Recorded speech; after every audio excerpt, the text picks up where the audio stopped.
नारायणं नमस्कृत्य नरं चैव नरोत्तमं देवीं सरस्वतीं व्यासं ततो जयमुदीरयेत. सख्यांनो, आतापर्यंतच्या सर्व विवेचनावरून आपल्या हे लक्षात घेतलं पाहिजे की कर्ममार्गाने जाणाऱ्या साधकाने कर्माचे एक एक टप्पे पार करत शेवटी आपलं कर्म हे यज्ञरूप करून अहंकार, वासना यांची आहुती देऊन मनोमलाचा नाश करायचा आणि परमात्म्याच्या सर्वव्यापक चैतन्याची ओळख करून घेऊन ज्ञान प्राप्त करून घ्यायचं. नत्वम शोचितुमर्हसि, दुःख करीत बसू नकोस, भगवान तुझ्यासोबत आहे असं सांगत जीवनाला धैर्याने, संयमाने सामोरे जा हे सांगणारा भगवद्गीता ग्रंथ आणि त्यातील हा 5वा अध्याय. कृष्णं वंदे जगद्गुरुम म्हणताना छाती गजभर फुलून येते. भगवान श्रीकृष्णापेक्षा अधिक आश्वासन देईल असा जगात कोणीही नाही. भोग की त्याग, प्रवृत्ती का निवृत्ती या द्वंद्वात फसलेल्या मानवाला गीतेने रस्ता दाखविला आहे. भगवंताच्या तत्त्वज्ञानात भोगाचा ना स्वीकार आहे ना धिक्कार आहे, कारण स्वीकार आणि धिक्कार दोघातही त्रास आहे. तसंच दुसरं द्वंद्व म्हणजे प्रवृत्ती का निवृत्ती. उत्साह, तेज, उद्योग, साहस हे प्रवृत्तीचे गुण आहेत आणि तप, अनासक्ती, निरहंकारिता हे सर्व निवृत्तीचे गुण. दोन्हीची सांगड ज्ञानाने घालता येते. हे सांगणारा 4था अध्याय आपण बघितला आणि ज्ञानासारखं पवित्र या जगात काही नाही. इदन्न मम हे ज्ञान यज्ञकर्पांतून येते हेही बघितलं. सर्व काही त्या परमात्म तत्वानं दिलं आहे आपल्याला, म्हणून सगळी कर्मही त्यालाच अर्पण करीत केलं की अहंकार दूर होतो. सृष्टीतील चैतन्याची ओळख होऊन सगळीकडे चैतन्य दिसू लागणे म्हणजे मग कर्म, अकर्म, विकर्म समजून कर्माच्या नैष्कर्म्य स्थितीला पोचणे म्हणजे कर्मयोगातील उच्चतम स्थिती प्राप्त करून घेणे. तिथपर्यंत पोचणं आपल्यासारख्यांना सामान्यांना कठीण जातं. हे कसं समवायचं असा आपल्याला नेहमी प्रश्न पडतो. पण त्या परमात्म तत्वावर श्रद्धा असली, संशय नसला की त्या वाटेकडे तरी निघालोय असं समजणं, बाकी करून घेणारा तोच हा दृढभाव ठेवायचा. अधिक काय, 5व्या अध्यायाकडे वळूया. एकदा ज्ञान प्राप्त झाले की सर्वत्र समदृष्टी, समभाव कसा येतो आणि मग केलेल्या कर्माचं बंधन न लागता तोच कर्मसन्यास कसा होऊ शकतो हा विचार या अध्यायात आपण बघणार आहोत. चला तर बघूया पुढचा श्लोक. ओम श्री परमात्मने नमः. अथ 5मोऽध्यायः. अर्जुन उवाच. संन्यासं कर्मणां कृष्ण पुनर्योगञ्च शंससि यच्छ्रेय एतयोरेकं तन्मे ब्रूहि सुनिश्चितम्. संधी बघू. पहिल्या ओळीमध्ये पुनः अधिक योगम रफार निघून जाईल, त्याचा विसर्ग होतो. खालच्या ओळीत यत अधिक श्रेय, दुसऱ्या शब्दाचा एतयोः याच्यापुढे विसर्ग येईल, यो पुढे र निघून जाईल आणि अधिक एकम, एतयोः एकम, एतयोचा अर्थ या दोघांमध्ये, बाकी नाही संधी. हे कृष्णा, सखा आहे श्रीकृष्ण अर्जुनाचा, गुरु केलेला आहे त्याला, पण तरी अजूनही कृष्ण, हे कृष्णा असं संबोधन तो वापरतोच आहे. हे कृष्णा, कर्मणाम संन्यासम जे कर्माच्या संन्यासाची, आणि च म्हटलं आहे पुन्हा योगम शंससी कर्माच्या संन्यासाची पण, आणि पुन्हा त्यानंतर योगम म्हणजे कर्मयोगाची प्रशंसा, शंससी म्हणजे कर्मयोगाची प्रशंसाही तू करत आहेस. एतयोः या दोहोतील यत एकम श्रेय जे एक काय ते श्रेयस्कर आहे, तत् मे ते माझ्यासाठी, सुनिश्चितम चांगल्या प्रकारे काय श्रेष्ठ आहे, काय कल्याणकारक आहे हे तू ब्रूही म्हणजे मला सांग. पुन्हा अर्जुनाने प्रश्न केलेला आहे. कारण 4थ्या अध्यायाचा शेवट जो होता तो योग संन्यस्त कर्माणं ज्ञानसंचिन्न संशयम आत्मवंतन्न कर्माणी निबद्धनंती धनंजय असं म्हटल्यामुळे अर्जुनाला वाटतं की कर्माचा संन्यास म्हणजे कर्माचा संन्यास. संन्यस्त शब्दाचा अर्थ काय घेतला त्यांनी? सम्यक न्यास म्हणजेच योग्य रीतीने सोडणे हा अर्थ घेतला आहे संन्यास असा. म्हणजे कर्माचा संन्यास करायचा आणि कर्मयोग पण सांगतोयस, दोहोची प्रशंसा करतोयस अशी शंका त्याला आलेली आहे. अर्जुन जणू म्हणतोय की हे कृष्णा, आधी नियतं कुरु कर्मत्व म्हणत होतास, म्हणजे कर्मयोगाची प्रशंसा केलीस 3ऱ्या अध्यायामध्ये. आता नहि ज्ञानेन सदृशं पवित्रमिह विद्यते, म्हणजे ज्ञानासारखं दुसरं पवित्र काही नाही असंही सांगितलंस. ज्ञानाग्निक दग्ध कर्माणं म्हणत ज्ञान श्रेष्ठ आहे, ज्ञानाग्नीमध्येच सगळी कर्मांचा दग्ध करावी म्हणजेच कर्मबंधन लागत नाही हेही सांगितलंस. म्हणून या अध्यायातही आपण पाहतोय की अर्जुन म्हणतोय कर्मसन्यास आणि कर्मयोग या दोहो श्रेष्ठ काय ते मला सांग. त्याला कळत नाही आहे की कर्माचा संन्यास करायचा आणि की कर्मयोगही करायचा, कसं काय? दोन्हीची पण प्रशंसा करतोय कृष्णा तू. आपल्यालाही वाटतंय की जणू काही असं तर म्हणायचं नाही, थांब आणि पळ हा झाला विरोधाभास. रस्ता विचारणाला सांगणाऱ्याने पूर्वेकडील रस्त्याने जा बाबा किंवा पश्चिमेकडील मार्गानेही जा म्हटले तर वाटसरूंनी नेमकं करायचं काय? खरं तर द्विधा मनस्थितीतील अर्जुन 2-3 अध्यायात आपण बघितलं की यत् श्रेयस्या निश्चितं ब्रूहि, जे काय माझ्या कल्याणाचं आहे ते पुन्हा सांग, तुझं शिष्यत्व पत्करलं आहे असंही म्हणतो 7व्या श्लोकामध्ये. त्यानंतर समत्वं योग उच्यते म्हणत स्थितप्रज्ञाची लक्षणेही विचारली आणि भगवंतांनी सांगितली. 3रा अध्यायातही बघितलं आपण, पुन्हा म्हणतोय की ज्यायसी चेत कर्मणः मता बुद्धिर्जनार्दन. मग या घोर कर्मामध्ये मला का टाकतो? कारण प्रज्ञा प्रतिष्ठिता तस्य प्रज्ञा प्रतिष्ठिता, म्हणजे योग बुद्धियोग तू श्रेष्ठ सांगितला आहेस, मग या घोर अशा हिंसात्मक अशा कर्मामध्ये मला का ढकलतोयस असा 3ऱ्या अध्यायातही सुरुवातीला त्याने प्रश्न केला आहे. पुन्हा व्यामिश्रेण व वाक्येन बुद्धिर्मोहयसीव मे, व्यामिश्रेण इव आणि पुन्हा बुद्धिर्मोहयसी, मोहयसी अधिक इव हा पण घेतला आहे. म्हणजे इव 2दा वापरलेला आहे आणि जेव्हा 2दा वापरून वाक्य झालेलं आहे म्हणजे अशा मिश्रित वाक्याने जणू मोहित करताय जणू मला असं म्हणत पुन्हा भगवंताला श्रीकृष्णाला अर्जुन कल्याण विचारतो आहे. पण अर्जुनाला निश्चित कल्याण तयार हवं आहे. त्यासाठी लागणारा अनुभव परिश्रम जे भगवंतासारखं पुन्हा सांगताय, गुरुची सेवा, गुरुला विचारून ते सगळं तुला ज्ञान देतील हे विचारून तुझं काय हवं ते निश्चित ठरव, हे नको आहे. त्याला फक्त तयार जे काय असेल तो निर्णय हवा आहे. आणि निर्णय काय हवा आहे त्याला? तर युद्ध सोड हा आपल्या बाजूने असणारा निर्णय त्याला हवा आहे जणू काही. अर्जुन रुजू मनाचा सरळ मनाचा आहे, पण जो प्रश्न मनात येतो ते लगेच तो प्रस्तुतही करतो. प्रभूने 4थ्या अध्यायातील 41व्या श्लोकात आपण मघाशीच बघितलं की योग संन्यस्त कर्माणे असं म्हटलं होतं. अर्जुन संन्यासाचा अर्थ कसा घेतोय? युद्ध सोडायचे असं समजतोय. कारण त्या काळामध्ये संन्यास घेणं म्हणजे सर्व कर्मत्याग करणे असा अर्थ रूढ होता. म्हणून मग संन्यासही आणि कर्मही ही सांगड घालायची कशी असा अर्जुनाला प्रश्न पडलेला आहे. पण तरीही नेमकं काय? सुनिश्चितं ब्रूहि, निश्चितपणाने मला सांग असं म्हणतोय. मनुष्याचा स्वभाव नेहमी काय असतो? तयार निर्णय काय असेल ते आपल्याला ऐकायचा असतो त्याला.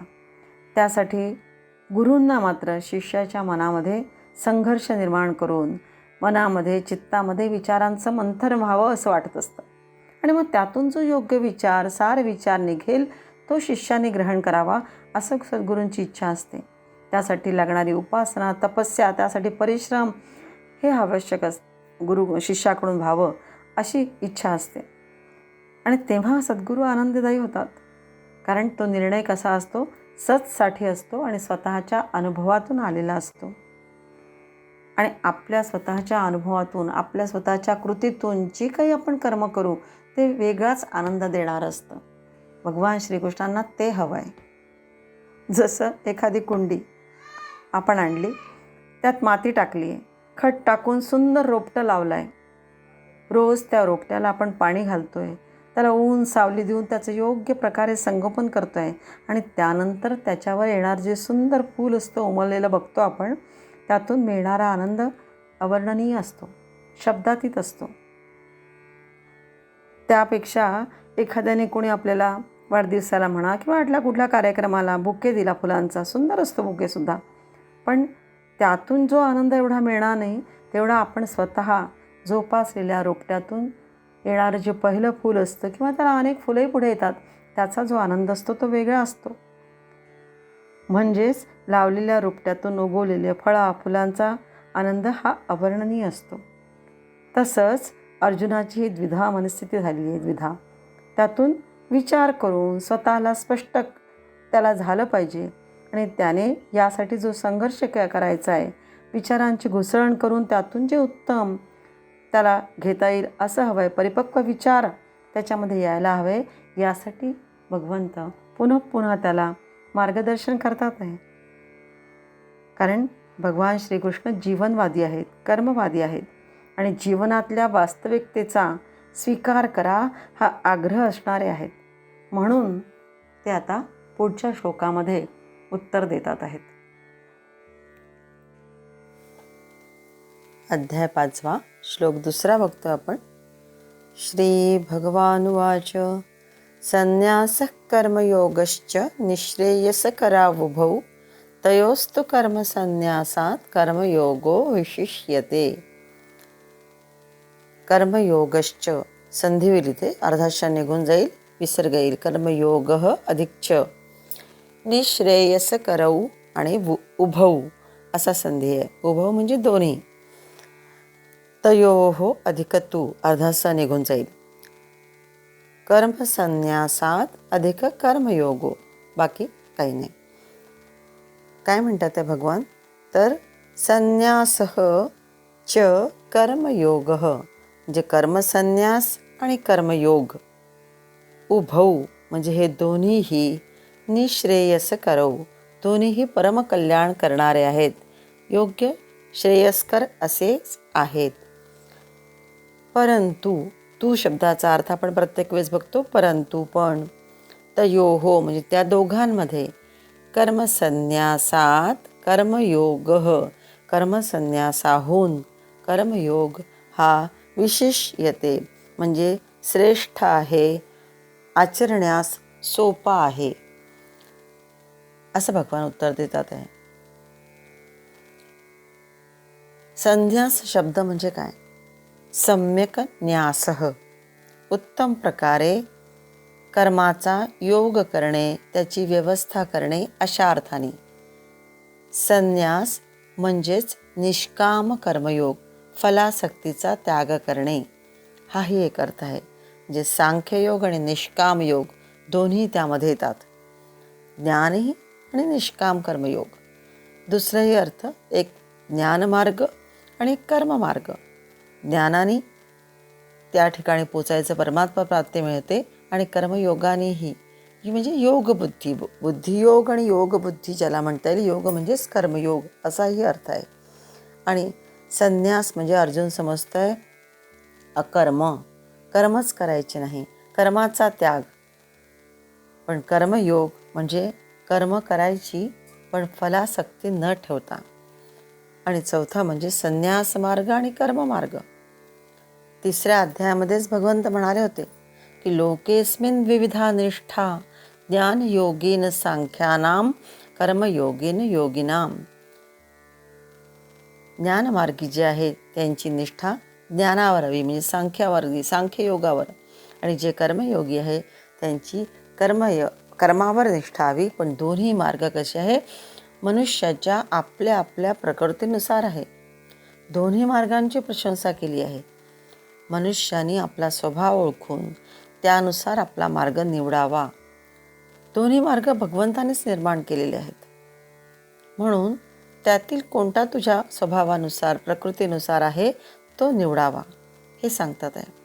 जसे आईने पौष्टिक लाडू आणि शिरा दोन्ही मुलासाठीच बनवलेले आहेत आणि मुलांनी विचारावं कोणता खाऊ, तेव्हा आई म्हणते की तुझ्या तब्येतीसाठीच दोन्ही आहेत, तुला जे हवं, जे आवडेल, जे रुचेल ते खा. तसंच हे दोन्ही मार्ग सांगितले आहेत. तुला हव्या त्या मार्गाने तू तुझा स्वभाव ओळखून निश्चय कर कोणता मार्ग आचरायचा. दोन्ही मार्ग कल्याण मार्गाकडेच जाणारे आहेत. कारण तू विचारतोय तर सुनिश्चितम ब्रूहि यच्छ्रेयः, ज्यात माझं कल्याण आहे. मग हे दोन्ही मार्ग कसे आहेत? कल्याण मार्गाकडेच जाणारे आहेत. पण कर्मसन्यासाहून पुन्हा एक म्हणतात आहे भगवंत की कर्मयोग विशिष्यते. कर्मयोग हा आचरण्यासाठी सोपा आहे, श्रेष्ठ आहे. कारण संन्यासामध्ये तीव्र वैराग्य हवं.